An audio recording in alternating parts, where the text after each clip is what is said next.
Thank you, Professor Gupta, for having us here. And at the outset, my heartfelt congratulations on a very successful organization. So in next 20 minutes or so, I'll try my level best to make you all awake. It's not about sleep, and I don't want to make you sleepy. In fact, this is going to be an eye-opener about what we normally spend almost 1/3 of our life in this particular process, and this is one neglected area which we don't think about.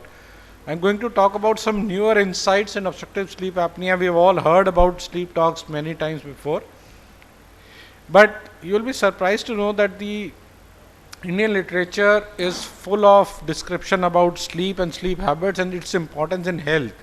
So almost like, by 200 BC and even before that, there has been description in our old literatures that sleep is one of the most important component of our health, and our happiness, misery, nourishment, emaciation, strength, weakness, virility, sterility, all stems from a good aspect of sleep. And if we take sleep at proper time, it gives us happiness in the mind, it helps decreases the heaviness of the body, it creates the acting power of mind, maintains equilibrium, and gives almost equal happiness as we see in a yoga therapy. The current scientific evidence points to each one of these points, and it shows that whatever is being written in these shlokas has been proven to be right by the scientific evidence. In fact, if you go deeper into our literature, the word sleep or the Hindi word of nidra is basically a derivation of word ni and dra. Dra in Sanskrit basically means desire. So nidra is considered to be a sleep where there is no desire, or it's a state of deep mental relaxation with no awareness or desire. And I want you to focus on this particular phrase for next 20 minutes, because what we are going to show in next evidence-based slides is that the deepest or the most fruitful aspect of sleep is that component which is missing in 80% of patients these days, where they do not even enter into the deepest state of sleep. And that is the basis of why the diseases are happening with such high frequency in our society. So the question is, how much sleep do we really need? And there has been so varied opinion about it. You will see patients asking that I can sleep and manage my day only with 3 hours of sleep in a day. And they feel proud about it. What they don't realize is that that is the genesis of disease that they are going to catch up in later years. And on the other hand, you have patients who are sleepy most of the days. So because sleep is a temporary phase or a temporary state of unconsciousness, most studies, they agree on this, that up to 5 to 9 hours of sleep is basically a healthy sleep. So there is a U-shaped curve in this. So if you are sleeping less than 5 hours per night, then there is a higher risk of cardiovascular morbidity and mortality, and higher odds of having diabetes and insulin resistance. And the same is true if you are sleeping for more than 9 hours per night, or accumulative sleep in a day, because that indicates some underlying disorder which is going to cause more problem and more health effects. But that is not uniform across the age spectrum. So if you see, as the age progresses from a newborn to elderly, the duration of sleep or the requirement for a healthy sleep goes down. But the most productive years of a human being, between the age of 18 to 65 years to say, for most of the time 7 to 9 hours of sleep is usually sufficient. But sleep deprivation is a fact. People say that they do not get adequate sleep, but sleep deprivation is a broad term.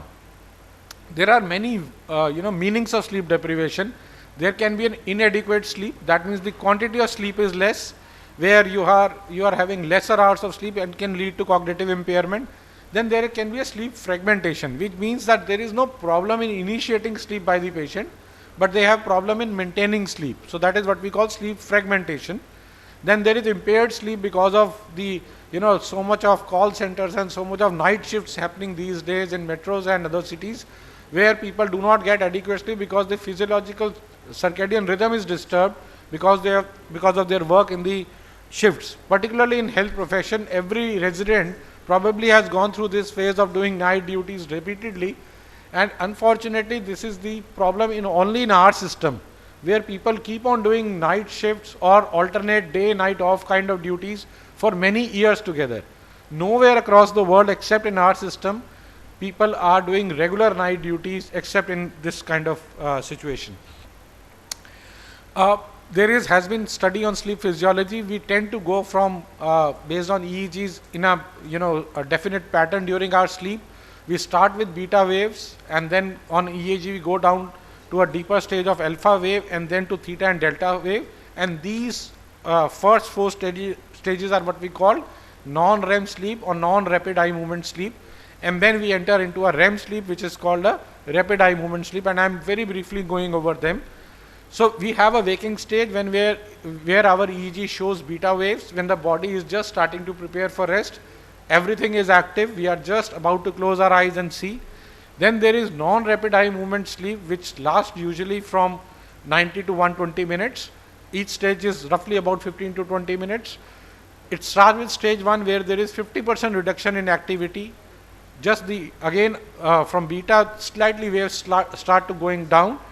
Then comes stage 2, which is an important aspect to focus, where the sleep study or a polysomnogram shows that there is alternative of positive and negative waves, and there is a period of spontaneous muscle tone, and then followed by muscle relaxation. Then again muscle tone increases, and then relaxation.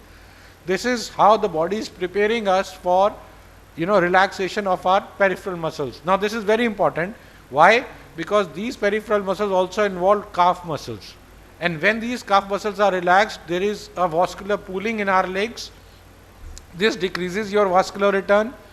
If your vascular return increases to your heart, your BP goes down, and this is what we call dipping. Now focus on this particular aspect, that dipping is a very healthy phenomena, and absence of dipping is the most common cause of hypertension in subsequent life, because the patient do not go into a muscle relaxation phase. Then you go into a stage 3 and 4, which are the deeper stages or slow wave or delta waves. This stage is very important for physical recovery and immune strengthening. So whenever you see a patient who is tired or is having wasting or is having a poor immunity, and if the possibility is there to analyze their sleep pattern, they may be having deficient stage 3 and stage 4. Now brain cannot remain forever during sleep in an inactive stage, so it has to come back to an active stage, which is what we see in rapid eye movement, where there is again an increase in heart rate and twitching of face and fingers and legs. But this is the stage of intense dreaming. Now what is the importance of this sleep? This particular aspect of sleep is that when the brain is active, it is reprocessing all the information that has happened in the daytime, and this is how memory strengthening happens. So there are certain things which we remember many days even after the incident has happened. That is because that has been reprogrammed during the REM sleep. So if you have a patient where there is a REM disorder or who do not go into REM sleep, they have severe memory impairment or cognitive impairment. So it is very important for emotional regulation, learning and memory, and all these aspects of sleep are very important for healthy lifestyle in the subsequent life. There are many common disorders. It's a huge topic. I am going to talk only briefly about excessive snoring and obstructive sleep apnea. It is a noisy epidemic, more common than what you all think.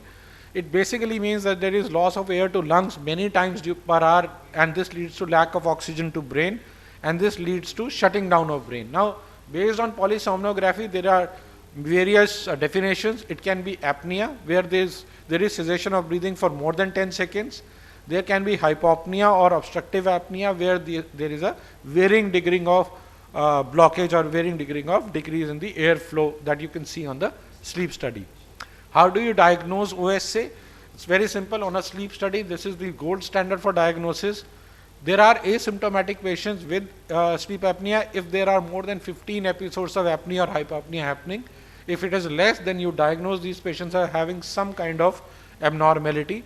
Then patients who do not show, who have symptoms or who come with daytime sleepiness, if there are more than 5 episodes of obstructive sleep apnea, they are also categorized as obstructive sleep apnea disease. How common is it? We have enough Indian data now, and the data from PGI Chandigarh has shown that the prevalence, at least in North India, for OSAs or obstructive sleep apneas is to the range of 4% on an average, with more predominance in males rather than females. And only if you, this is the entire sleep disorder breathing, but if you consider only the OSA out of it, it is roughly around the prevalence of 13.7%, which is a huge number considering the population that we have in our country. How do you identify and what you should think as a physician, when you have to prompt this consideration of OSA, patient will tell you whether they have excessive daytime sleepiness, drowsy during driving, drowsy during their daytime work, or if they are not refreshed in the morning time. The patient's family or bed partner is the most common person who is going to volunteer this history, that they will see the witnessed episodes of apnea or choking happening in the night. They have frequent snoring, and then if you have other symptoms like nocturia, polydipsia, morning headache, dryness, then these also are telltale signs of obstructive sleep apnea, and you should evaluate that. Now, anybody with obesity, hypothyroidism, and signs of upper airway narrowing, macroglossia, tonsillar hypertrophy, nasal obstruction, these abnormalities should prompt a physical examination and suggestion of OSA. Then there are certain conditions, medical conditions, where mandatorily a screening for obstructive sleep apnea should be done. Obesity, systemic hypertension, MI, diabetes, pulmonary hypertension. So all these diseases prompt a prompt investigation for obstructive sleep apnea in every patient.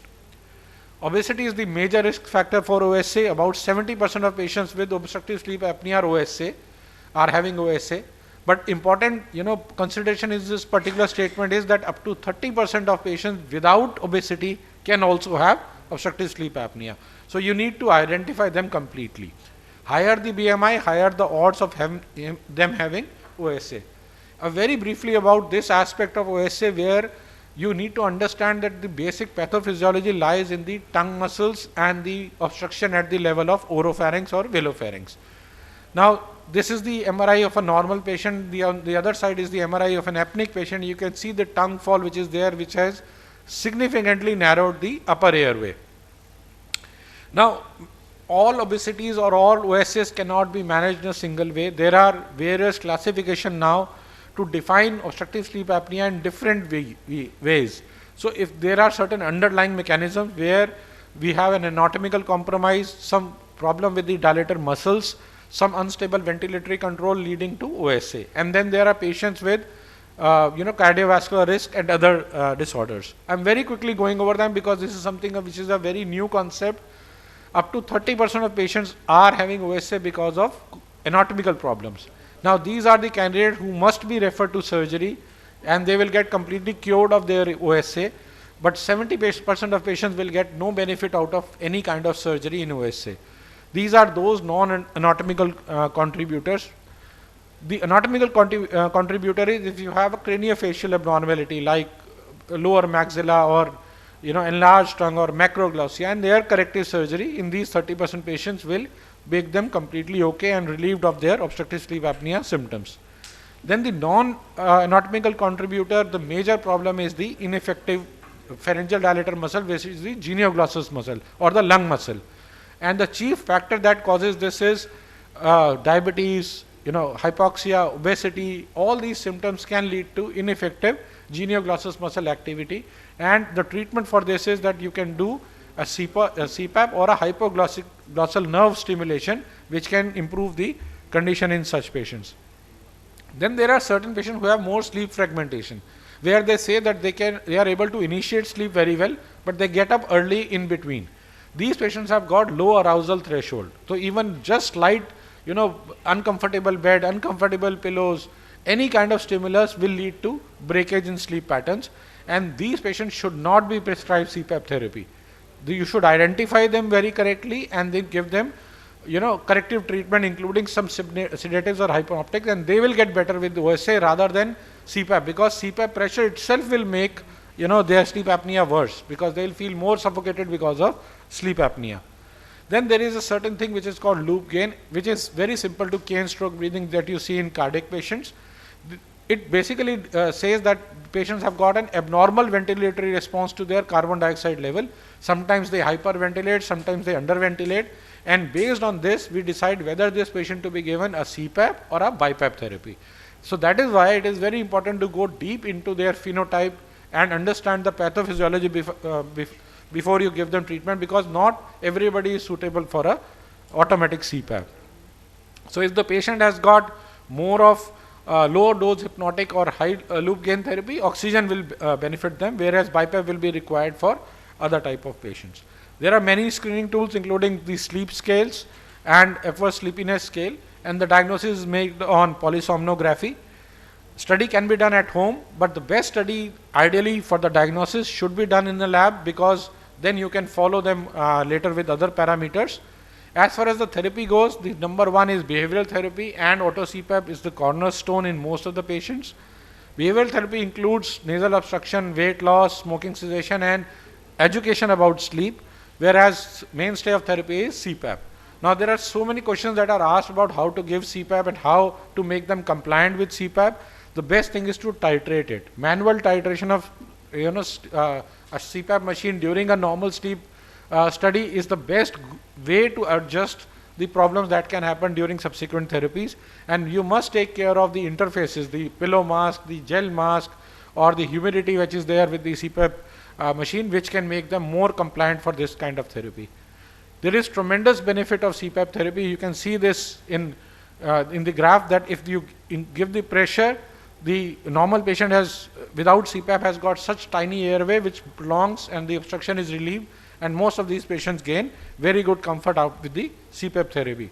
It has been shown in many diseases. It improves the quantity of sleep as well as quality of sleep, and this eventually leads to resolution in diabetes as well as hypertension and many chronic disorders, for which the genesis is basically obstructive sleep apnea. Now, which should be given, manual versus auto CPAP? The best is always a manual CPAP in the initial phase, and once you have titrated the pressure enough, switch over to auto CPAP. Prescription must include the education of patient about the entire device. It's not easy to sleep with a CPAP, so they must be made comfortable so that they can enjoy it. And the best optimization will be if you follow them regularly and aid them in therapy in their goal setting, and give them supportive care whenever possible. Why is it underdiagnosed? Because most of the physicians don't even look at this particular aspect while addressing the preventive part of disease. Physicians are usually the most common provider because they identify OSF first, but only 40% of them begin discussion about it. Moreover, the fears of CPAP therapy are not allied by many physicians. They rather say, okay, you cut down on weight and let's see. Many of these patients may not actually improve with weight loss because they may be having other phenotypes of CPAP therapy. And most importantly, the wrong statement is that they say once you will lose your weight, your CPAP will go away. That is not how it is going to work. It may come back. So they have to be educated very, very properly. Weight loss benefit management is only one aspect of it, not the complete treatment. There are not surgical treatment. That's beyond the discussion for this, but yes, positional therapy can help in some patients. And I'm just about to summarize, but this is something which is very important for our patients. There have been studies by many Ayurveda physicians and alternative therapy physicians that lifestyle changes work very well. There has been a very good study that even blowing 5 minutes of shank every day, every morning, will relieve moderate sleep apnea in many patients, along with standardized yoga protocols. So these therapies should also be incorporated in the lifestyle management. So I'll just summarize. We spend at least 1/3 of our lifetime in sleep. Sleep disorders are a major cause of morbidity, mortality, and poor quality of life.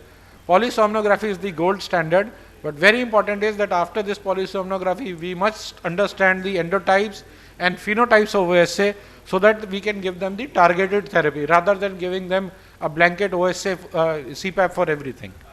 Thank you very much, and thank you, Professor Gupta, once more for having us. Thank you.